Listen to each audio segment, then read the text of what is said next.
Hi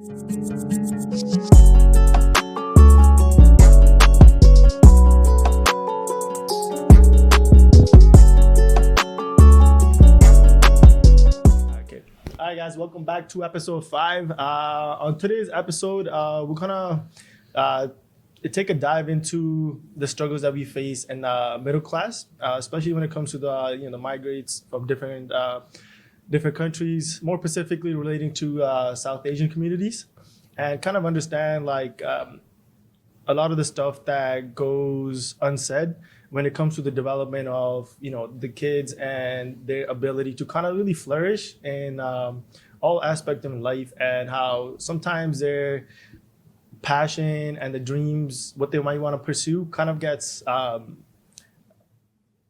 put in the driver's side. I mean, instead of the driver's side, it gets put inside the put beside the passenger side. So, and then we thought be a good guest to have Harbir on. So everybody welcome Harbir. So we thought he'd be good in incorporating this one because he's an upcoming athlete that wants to pursue some sort of career eventually one day in basketball, class of 2025, right? 2024. So everybody go support your boy, yeah. So we're gonna kind of go through the path that he took and the struggles kind of that came along it in choosing your passion and dreams, and what the obstacles you face and how to kind of navigate them. And we're gonna kind of structure it in a sense where not only to find a balance, but to the sacrifices that are needed to pursue those passion and dreams, and how to overcome them and how to sustain that balance. And yeah.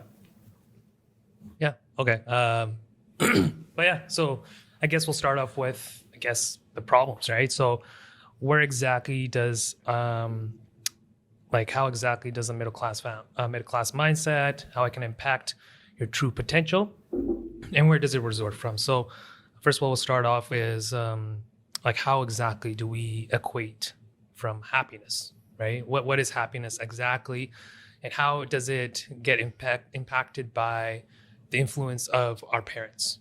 And how does the middle class, especially is when our parents have gone through everything, right? How do we get their perspective? How do we influence them to know this is a different path instead of something just the ordinary? Yeah, and then kind of understand their lifestyle as well, because when we do come from a middle class family, the one main thing that we are kind of chained by is that financial burden. Yeah, especially nowadays, with the mortgage rates and everything going up. Thing is, when you from that low class to middle class, it makes it that much harder for a kid to kind of go out and spread their wings. The reason why, because now they see the struggles of the parents, right? Yeah. And now they suppress their feelings, what they want to do, a career they want to pursue. Reason why, because if they do pursue it, the gain is not immediate. It's over a period of time. Harbir can kind of speak on this a little bit more where it comes from an athlete perspective. It's not just, okay, I'm pursuing, especially in a small market, in Canada, especially in Edmonton, it's kind of hard to, get that financial stability right off the bat. Whereas other markets in, America and stuff, they have a little bit of an advantage. So how do you balance that? I think it's a key factor in understanding, how to balance those two things. So yeah, I just want to ask, Harbir, what your experience was, when you're growing up, you see the struggles with your parents, even, with some of your siblings that, told me a story about they wanted to pursue a career in basketball too. So how do you think that impacted you in kind of, saying, I actually do want to pursue this. I do want to see myself as an athlete one day, or playing somewhere, whether it's overseas or wherever. But at the end of the day, that's your passion and your true dream. And then, how did you balance that, and how did your parents take that? Yeah, for me, right? So my older brother, he came to Canada with my parents when they immigrated here in 2003, right? And the main thing was he wanted to play basketball because the school he went to, right, was a popular thing, and he was pretty good at it, right? And obviously immigrant families, right? Not even Punjabi families in general, whatever families that are coming from, a different country, right? Exactly, right? They all have this kind of thing where they're starting from ground zero, right, in a different country, and they want to build their way up to like be financially stable, where like they're able to provide for their families and all that, right? And they want to be able to like just live a proper life without having any problems, right? Because they escape that life from their home countries, right, where they like were most likely to be in like a worse situation. Yeah, they do it for you guys, Exactly, 100%. And so when it comes to like the idea of trying to pursue like dreams and stuff, right, as like a kid growing up in this kind of country from an immigrant family, with my brother, he was just like looking at my parents, right, because they were scared, bro, because you're kind of building up from ground zero, right? Yeah. And like that risk you want to take to like, because like no one really knows the benefits of being an athlete at that time, because mostly whatever we saw was, oh yeah, parents are like, oh, how about you be a doctor, be an engineer, all that, right? It's a nuance in our culture. Exactly, so. Right? And they don't know where it's going, right? Because like they're like, oh, like what are the benefits of this? Like, are you sure it's gonna help us out, right? Yeah. So they're scared, right? And for my brother, like he wasn't selfish. Obviously, he looked at both perspectives, right? Like himself, his dreams, but also the family, right?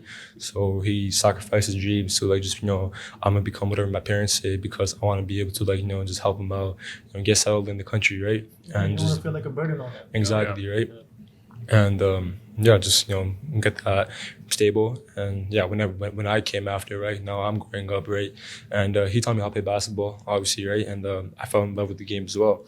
Yeah. And for me, like they were telling me, my brother was telling me, like, I mean, yeah, man, like our parents are still scared, what the outcome can be, right, and like what benefit they're gonna see, because it was like almost the same situation that happened, but like, he's like, you gotta prove them, like, this is like worthwhile every time, and the benefit that's gonna be coming out of this, like, it's good. It's not a waste of time, right? So I first told my parents about this. Like I was like, yeah, I want to pursue a career in basketball, right? And then they were like, are you sure? Like, is it gonna work out eventually? Like, what's the process for this, right? And explaining all that to a parents like from immigrant families, like it's confusing to them, because they're like, nah, this seems like seems kind of dangerous for you, right? Like it's a far-fetched idea. Yeah, exactly, right? And they can't really like visualize it in their heads. Yeah. And I was like, okay, I gotta be able to show them, right? So obviously I'm training every day, right? This and that. And I'm just, stacking bricks every day, getting better, right? Yeah. And one day I'm like, you know what? I'm gonna just tell my parents to come to one of my games, right? So I can just, in a way, prove to them that my dream is not some sort of far-fetched idea. Like, it's achievable. Yeah, it's achievable, right? Man. And that game came, right? I did pretty good, and they were impressed, right? And same day, I talked to a college coach here at Edmonton, and he's like, you know what? Yeah, we were impressed with your game and all that, right? And he met my parents as well, and he was like, you know what? Like your son, could possibly, be a good player for our team, and he can be like, joining our team in the near future, right? And that kind of gave my parents like hope, like, oh, like he's serious about this, there's and like, yeah, and there's this benefit, right? Yeah. And then I was like, you know what? Finally, like, they're able to see this, right? Because obviously, like, Punjabi parents are just gonna be like, oh, look at this guy's parents. I mean, look at this guy's, son or daughter, like they're doing this and that, right? Mm-hmm. They want us to be like them, but like, you gotta know, bro, I'm not him, he's not me, right? So and like, I respect what they're doing, right? But like, again it comes to the idea of like how to acquaint happiness, right? Yeah. Whatever makes you happy, and basketball makes me happy, right? For you it could be something else, for you something else, right? So that, I guess the key idea is just like being able to prove to your parents, whatever your peers that are helping you out, right? And they're like, a key part in your life, you just gotta show them, man. Because words go, a certain distance, but actions go a long way, right? Yeah. So I think it's more so like the main thing we struggle is with the happiness aspect in our family is just like, is a power struggle.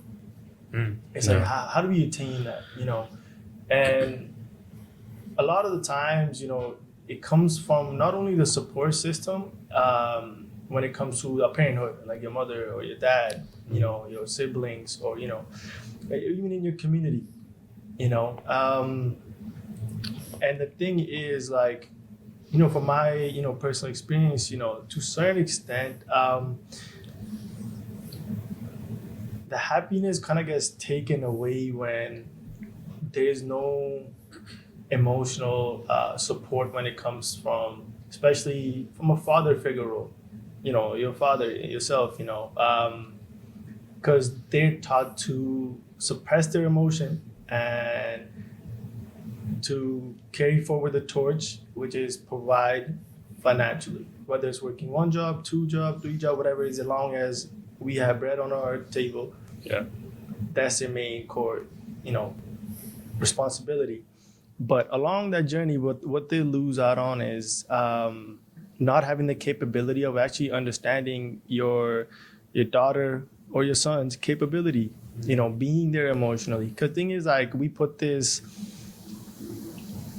it's like a one-way lane. We put all the responsibilities on the mother's side. Now, what I mean by that is we expect them to nurture us, provide us with the morals and the values.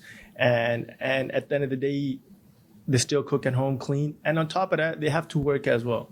So now when you look at the dynamic of that, when you look at it, it's like a teeter-totter, but one weighs 5 pounds, the other one weighs 20 pounds. So the responsibilities are so uneven to a point where now the mental distress takes on a mother to take on the responsibility to kind of embrace that role and take on that responsibility. It takes a huge toll. So when you see that, that's when you see, the depression rates, not understanding, how to actually support your kids.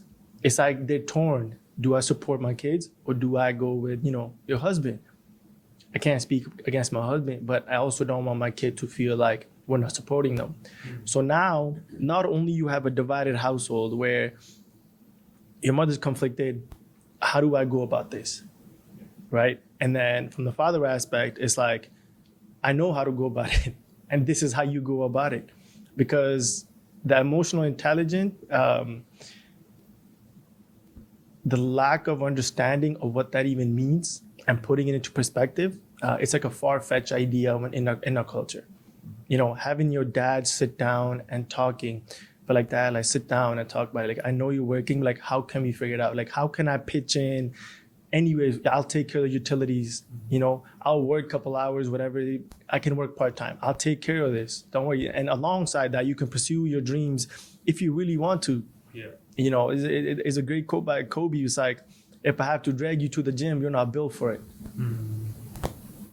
And that's a true testament to your character, because no matter what your circumstances is, you should have that capability to be like, okay, if I want this, I know what I'm up against. I got to provide, got to chip in with, this, the bills, this, that. But guess what? I also got to wake up early, go work out, go shoot around and work on my skills. But thing is, now we lose track in a sense where attaining that happiness with ourselves, we're like, oh, we want this dream, but guess what? I don't want that responsibility and sacrifice to go actually work, go help our parents. We just want that gratitude of like, yeah, I'm doing that. I'm happy inside. It's like a two-way street. If you do want to attain the happiness and pursue your dreams, but guess what? Now you're gonna understand the responsibility and the sacrifices that come along with it. Because a lot of the kids, they want this dream, but then they also want to go out and party, associate themselves with people that quote unquote brings them some sort of validation. It brings them some sort of credibility out on the streets or whatever it may be. Or I'm getting all the girls. Okay. They'll be here tomorrow and then gone like the day after. Those things that doesn't equate to success. Those are temporary things that you think this dopamine rush you guys are getting, as we spoke about it last time on a podcast, and those die away. What doesn't die away, your hunger to work towards your dream every day and build on it, even if it's small little things. Just keep working, whatever you can. Acknowledge, your flaws, understand what's happening in your family structure, and have the ability to talk to your dad. Your dad is not someone that, an unapproachable person, even though at times it seems, but we gotta start understanding they lack that, the emotional intelligence. So how do I approach him in a proper manner where I can contribute to one side and then he can see the other side of the hard work that I'm putting in, So I think it's just the happiness comes from that, that balance of understanding between pursuing your dreams and understanding a responsibility and a sacrifice. As a person, I don't care what age you is, 16, 17, 18, 20, I don't care what age you are. Yeah. You have no excuse to not go and get what you want, man. Like, life's too short. You gotta just go for it. Block out all the noise and ignore all the haters, because you're built for it if you really want to achieve it. So I think it's just that balance. I think what kind of strays away from attaining happiness or not attaining happiness. Yeah, I think though, first of all, is like what their like our parents' perspective. What is happiness? What is happiness for them, right? I think though, happiness for them is that they sacrificed everything. They came to Canada. They're starting over. They have that freedom to grow. Yeah. But what they don't understand is, I think for them, happiness is that they sacrifice their own livelihood, their own peace to build a family. And they still have that mentality that the kids, that's their perspective, but they also kind of teach the kids that this is the way it is. No other way at all. Yeah. Whereas, I mean, honestly too, like if I talk to a professional athlete, right, within what I'm trying to do with my business, and one thing I tell them, I'm like, especially when you're making a shit ton of money, right? You have family changes a lot, right? They come for you just for money, right? But when you're chasing after your dreams and everything, all of that sort, then you got to really understand that that happiness, you got to take care of yourself first. And it's very hard, especially when you have immigrant parents, is taking care of yourself first.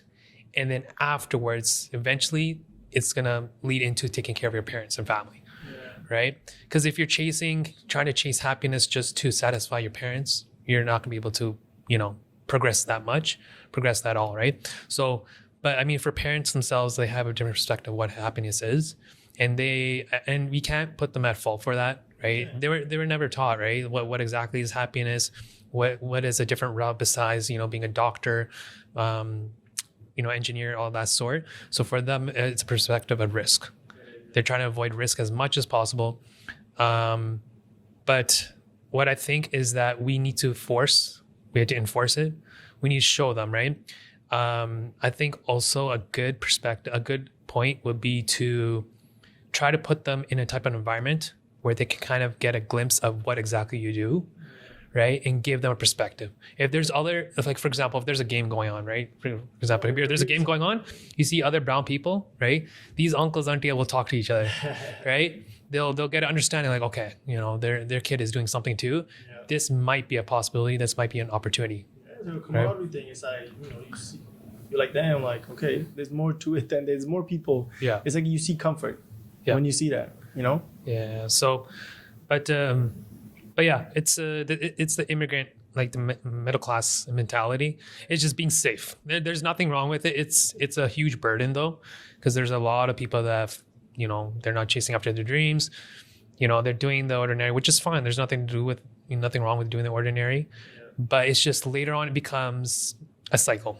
It affects your kids, right? And your perspective, knowing that that you don't want to be that type of burden, or you don't want to make that same mistake that your parents did, even though technically it wasn't a mistake, it was just a different perspective of it, right? Yeah, and one thing I want to get Harbir's opinion on. So how you said, like, in a family structure, how did your support level kind of come from when it came from like your mom and your dad, and how that dynamic worked? You spoke about it where, a little bit too, where your dad wasn't full forthgoing, understanding like, why are you doing this? What's the actual reason behind it?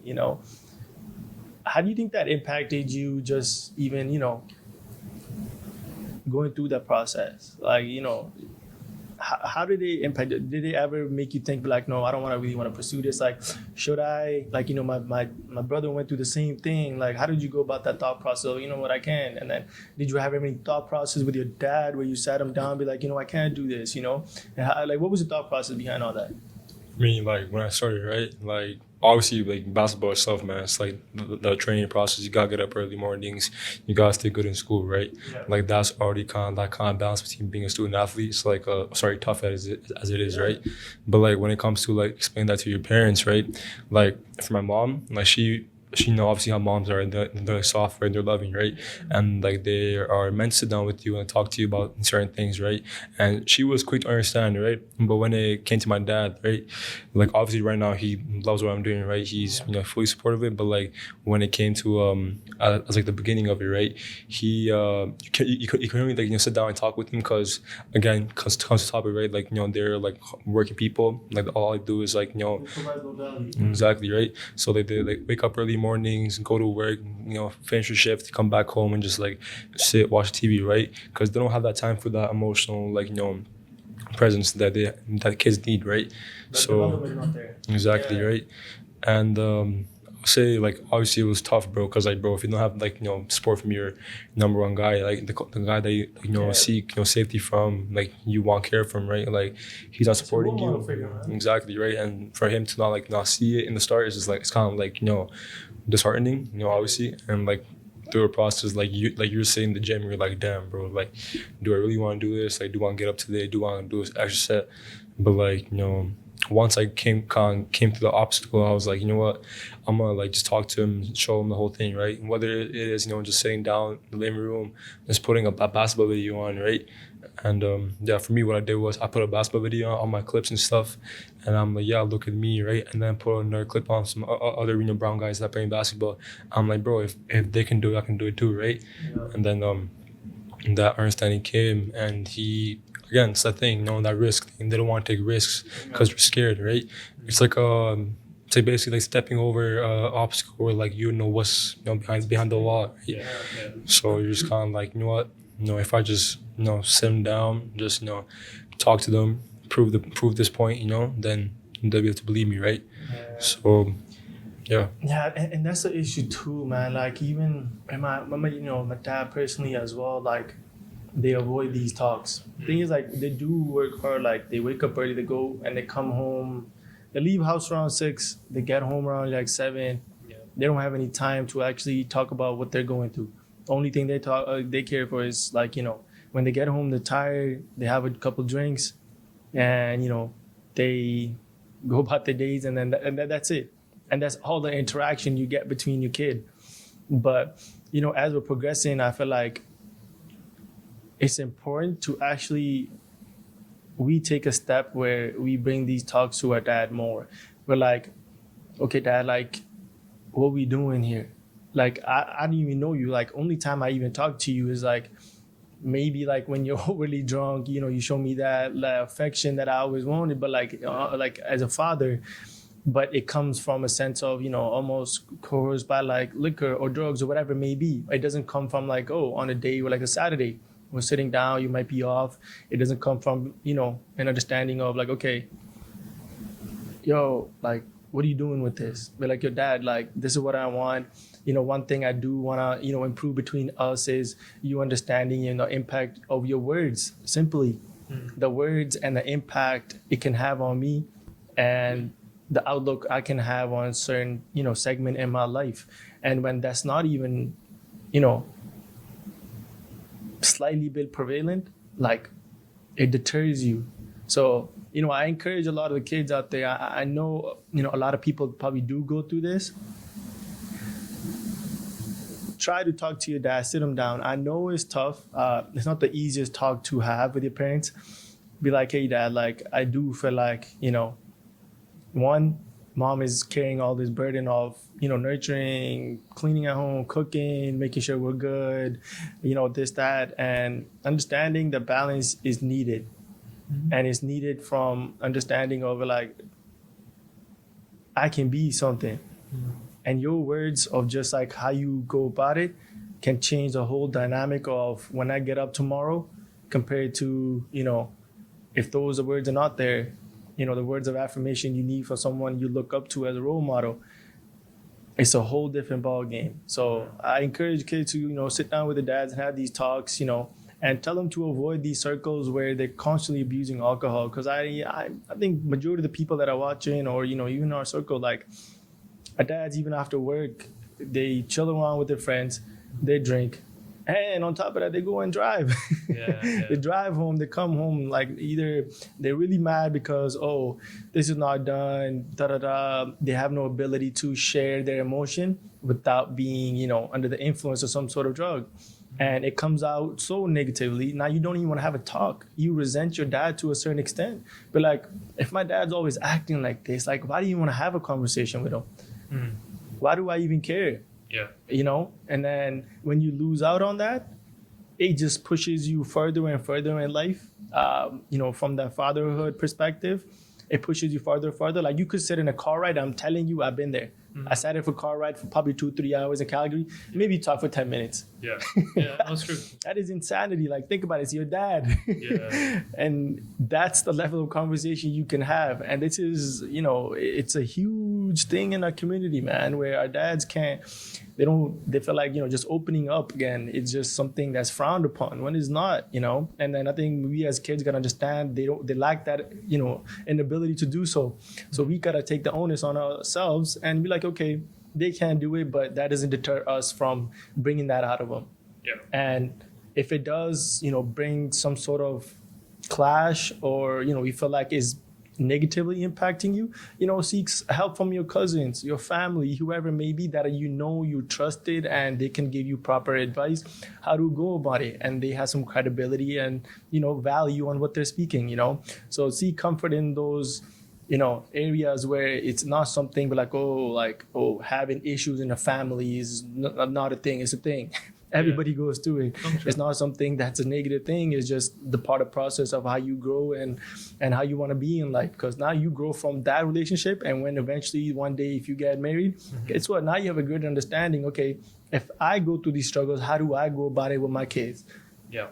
My wife. Yeah. And how do I share that burden of whatever I'm carrying? And how do I share it? Right? Yeah. That understanding is like it's thought of it negative, segment, and it shouldn't be. So, I encourage kids out there, man. I'm telling you, just have a talk. You'll find out a lot about, your dad that you didn't know about their life, where they grew up, and why they do, why are they the way they is, So just understand it's a long process, but it's a baby steps, and they will see. There's always, light at the end of the tunnel. So just keep your head down, and then have those small talks. You will get to the point where you can break through that wall. So don't get deterred by the small things, having conflicts in family where you feel neglected by your dad. It does deter you. Like, man, why am I even doing this? Like, screw this. Like, dad doesn't even care. So why am I doing, all right? So it deters you from your ultimate goal of pursuing that happiness. So, It's also, I think, the traditional, gender roles, family roles. Yeah. Like the man has to be masculine, and of course the man does have to be masculine, but there needs to be a balance between being masculine. But I think he needs to be masculine as a leader in the family and outside world. But there needs to be a balance between being a leader and being a father and a husband. Yeah. Right? It's a very hard balance to have because you in a perspective you don't want to lose your type of quote unquote image. Yeah. Right, like how others are gonna see it. Yeah. Oh, this man's being emotional. He's this and that. Can we leave that Janani? I was like, Janani, taking your wife out on a date is not a. It's not a shy away and shit like that when they're out. They don't want to be close to each other. Right? Crazy to me. So, are you shy? It's like, why are you sitting so far apart? Yeah, but yeah, it's a hard balance. I know for myself, right? After we separated from my mom, it was a hard because of course my dad was taking it all in. Yeah. He didn't share that shit. Yeah. We didn't talk. I mean, it was the same type of environment, but on a lower scale in the new home that we have in a different environment. So, but I just got to the point where I was like, yo, I gotta figure out a way to kind of bridge that gap between my dad, right? So I think the way I started off was. I think afterwards he started seeing me being on the computer a lot. Yeah. He was like disengaged. Yeah, but he was like, right? Like, but I started telling him, I was like, this is what I'm doing. right? And he's like, why are you doing all that shit? Like, just get a 9-to-5 job. It's like, why are you stressing so much? I was like, it's worth the stress. Yeah. It's worth it because I'm not going nowhere. yeah, I was like, I don't want us to be in the situation that we were before. Because he always talked about family time. Yeah. Right? What is family time? But then I was like, I was like, what does family time consist of? Yep. Right? You also need to make sacrifice in order to make that family time. Yeah. It's the same thing that we talked about, being a true man, right? Like in being able to have self-development, to work on yourself. You need to put in the time to work on yourself. Right? These food dudes, fuck man, straight up I'm gonna call it. So fucking 40 saal de haige munde bajji phirde It's that red pill mentality. fucking 40-year-olds, man, fucking going to fucking clubs and shit like that. Or these people who are going to clubs, you're not getting anything out of clubs. It's just temporary satisfaction. Then they start stressing out when they hit 30 years old that they don't have anything going on. Like, come on, man, stop being delusional. Yeah. No, it's just that issue, the rhetoric behind what that masculine and the feminine role means. Like being masculine, that's not all two-way when it comes to a father figure role. That's not, and the image that's being portrayed out there, like when it comes to a lot of the media, quote unquote successful people, man, like dive deep in their works, what they have done. I'm telling you, is some foul, dark stuff they do. Yeah. And we shouldn't seek advice and take the perspective and understand it. Don't cold-heartedly go by what they say. Understand their perspective, like, okay, Yeah. that makes sense. But this whole rhetoric of masculine, be masculine, like, no, like if you do show your feminine side, like you're seen as someone, it devalues you as a human being amongst your peers, against your cousins. Man, fuck your cousin. Yeah, no, straight up. It has no relevance to you, what you're doing in life. Yeah. Your dad's gonna do better if they show that vulnerability. And take responsibility, man. Like, screw all the outside noise. What your friends, my dad's friends gonna think, what they gonna think. If that's all they're gonna worry about, guess what? You're gonna be in the same rat race now compared to 10 years, 20 years, 40 years from now. There's no end to it. Yeah. So. But yeah, like of course, adding on to it, there's this whole bullshit with red pill, toxic masculinity, fuck all that shit. Man, be a man, right? Of course. Take care of your family. Yeah, but of course, like, as well. man, your kids are your future, right? The way, if you're gonna constantly push this cycle of not being able to be in your kid's life, right? Be able to have that connection, be able to support them on their dreams. I was like, how do you see yours? Then where is the family time technically? Well, what is a family at that sense then? No, 100%. Right? And I think it's tough to find that balance between being a leader, being a father, being a husband. But if you can find that fine balance, and especially like kind of going back to my story, it's like for myself, it was really tough. But what I found, what the solution was, it was kind of like hinting here and there, like, how is he doing? Yeah. Right? Just having small things, like, for example, like my dad, every Saturdays we watch UFC. Yeah. Right? We talk shit about a lot of the UFC fighters and stuff like that. But that builds, and you build that attachment. Right, and you can lead that into emotional intelligence, right? Try to start talking about and letting them know, like, this is what you're doing. Yeah. You start, and then they become curious as to what that is. 100%. Right? Oh, man, they do become curious. Yeah, but they care for themselves. Yeah, and then even honestly, like, bridge into every type of categories. Sometimes I put like Nipsey Hussle on music, right? I'll put Nipsey Hussle on the TV, and when he'll come in, he's like, "Oh God, I gandagi paya." I was like, "Yo, chill, man." I'm like, "You need to know the story." So I tell him the story. He's like, "Oh, interesting." He's like, his image doesn't seem like that, but I was like, "You need to understand, like, there's more behind the person and what how he has presented his life with his family, right? How he's considered as a leader, as a man, and that puts him in perspective. I'm like, okay, this is kind of different."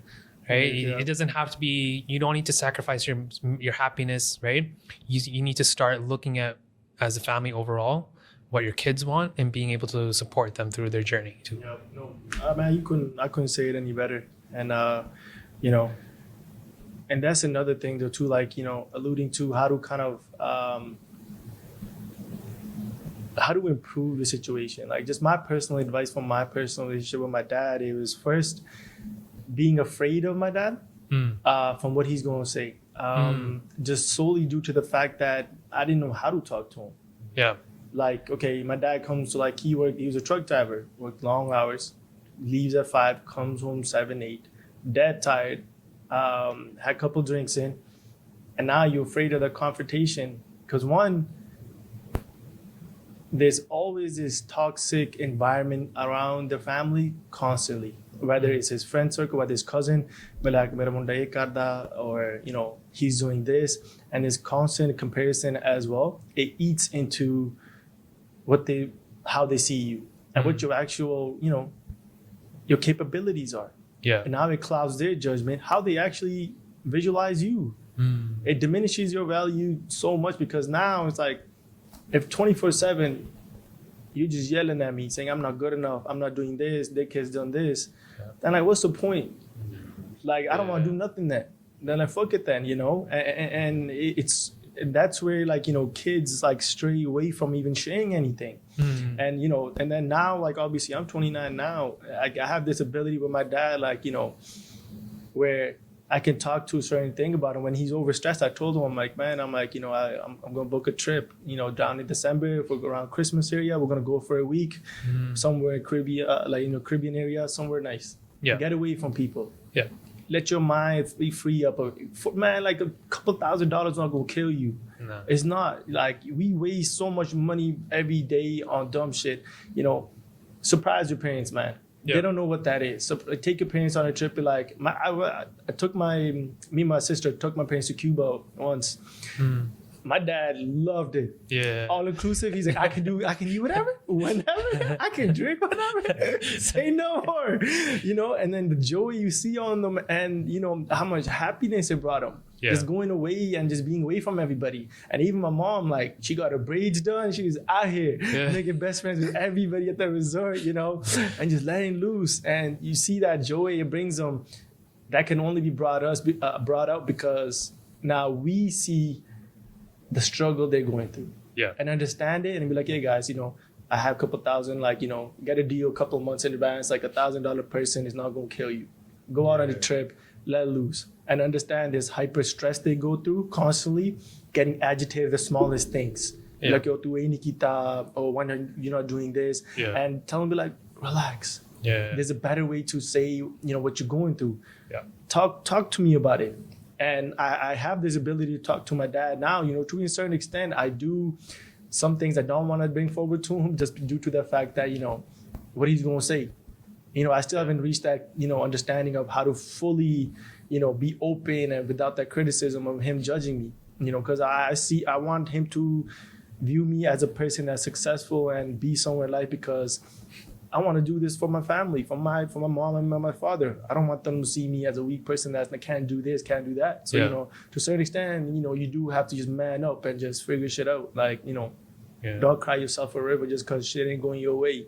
And no one cares. You don't get that pity party we talked about, get that out of it. They're always in that environment of like stress, work, sleep, stress, work, sleep. Yeah. That's all it is. They don't have anything else really going on in their life. Their thing is just taking care of the family. I'll sacrifice the happiness. That's it. But there's more to it. Like what you said, like you guys took your parents to vacation, right? It'll do wonders. I wasn't available to go, but my sister took my dad to Mexico. This guy was like giving chumia to fucking machia for dolphins and shit like that. Yeah. I'm like, what the fuck? This guy's WhatsApp photo. I was like, yo, this guy has completely changed me. I went ziplining. I'm like, what the fuck? Yeah, it brings them joy because they don't know what that is. Yeah. We have the ability to make mistakes in life, do things over, try it again. Yep. We have these abilities. They never did. For them, it was a one-way path. Make it or you don't. And that's all it was. For us, we have this ability to show them how to overcome those fear of letting loose and, foregoing that extra, money that you can spend on a trip, and how much mentally can improve their health. And, just understanding there's more to a life than just work. And that understanding what equates success is not just money. Yeah. That's not what it is. Your success is like, one day what Harbir is going to grow up into. That would equate to him pursuing something, him seeing overseas, his son name being caught on a broadcast. Yeah. On a commentary. Like, that gives me goosebumps because that makes you proud as a father. Mm-hmm. Like, that's my son. And I was wrong. But guess what? At least he supported you during that time, So those things are huge. Just understanding, there's more to it than life. So, But like, Harbir, I got a question for you, kind of going back. How did you do you know how like we talked about how it's really tough to talk to our dads, right? Try to get them a glimpse of like what we're passionate about. So I would say what I'm curious to know is like, how do you take that first step? Like, what did you say to your dad? How did you get him to be on your side? Yeah, and like explain your relationship as well. Like, how did you, like, the relationship between your dad and you, like, compared to your mom, like how that worked in a, household where you probably felt more comfort speaking to your mom, Yeah, 100%, bro. It's like, because, when it comes to like our dads, right? Like you're kind of scared, like, oh shit, Jamal got that, like I'm shit to the bed, right? Like you can't be like too open with him right from the start, right? But like there's one thing where you got like it's baby steps, like you said, right? So what I did personally, right? Because I'm again with you, right? Like I ain't talked to my dad that much before, and like it'll be like you come from work, like hey, say hi, hello, right? And just eat. That's it, right? And yeah, but those what I did to like kind of progress and like build that kind of relationship, right? Where I talk to him more, I'll just start asking him simple questions like, oh, how was work, this and that, right?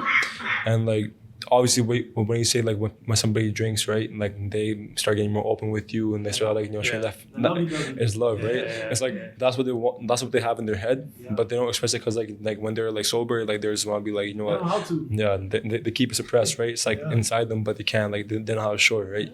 But like in order to kind of get that, even when they are sober, I start asking questions. I'm like, yo, how was work? How was this and that, right? Just daily life, right?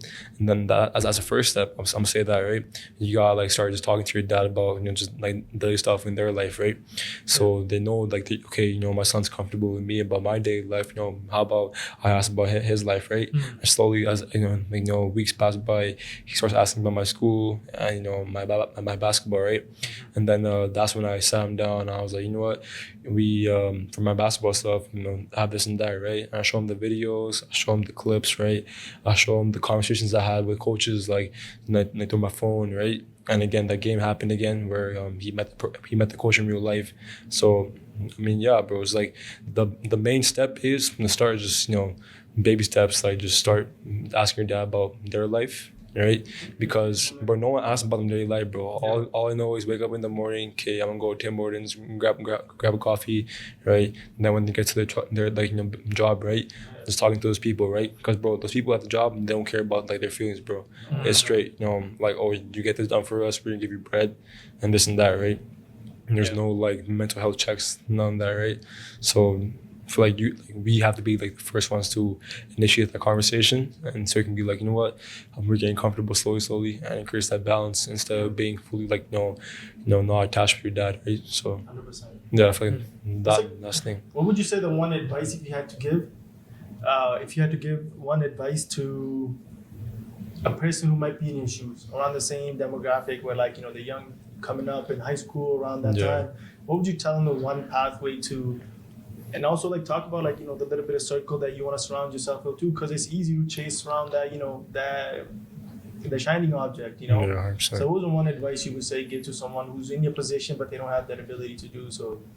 Talk to the parents about it. Like, bro, one thing, bro, like overall it's a grind, man. Like that balance you want between your parents, bro. Like the one thing you gotta do is obviously you have your own dream, right?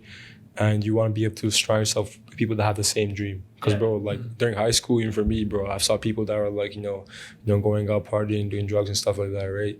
And it messed with my head. I'm like, bro, I'm trying to do this and that, right? And these people are trying to like, knock me off my, grind, but like, going here and there. And sometimes you got lonely too, right? Like, it may get lonely too because you may be the only person chasing your dream. But the one advice we'll have, bro, is like, just all you need right now, bro, is 3 things. You need God, family, and your sanity, yourself, right? And yeah, all you gotta do is just like, again, what I said, just be in check with your family at home, right? Have conversations with them, be consistent with your own grind, like, whatever you're training for, whatever you're trying to build your craft for, right? And just stick to like those 2 things and just, pray to God and you be set, man. Like that's all there is, bro. Cause it's a marathon, right? It's not gonna be a smooth one, but like it's gonna be like a marathon where like as you take hits, right, and you're gonna come back stronger, right? So that's the advice I have. Yeah. No, I mean, yeah, that's Hey, I couldn't say it any better. Yeah. It's perfectly said. To kids out there, if you do struggle, you know, reach out. Reach out to Harbir, be like, yo, this, that, whatever it may be. Reach out to anybody in your circle, man. That's the main thing. So, and yeah, I think that's the main thing we wanted to cover on this segment is just understanding, you know, what that balance and the responsibility and the sacrifice aspect as a person like, you know, Harbir or myself, whoever it may be, and sustain it and how to grow from it and staying in tune with your family and what's going on in your family structure and the dynamic of it and how to pursue a certain conversation with them. And it will go a long way in, you know, attaining that happiness. You know, the ultimate dream is, you know, that's what you want, that inner peace for everybody in your family. You know, screw all the outside noise and you'll be good. And then, you know, one thing I do want to say, you know, Harbir thinks he can beat me. Right? That boy can't beat me. Talk shit, bro. But yeah. But on that note, yeah, I think, yeah, thanks for tuning in. I'm going to see you on the next pod. Peace. See ya. That's crazy. Oh, it's hard. What's up?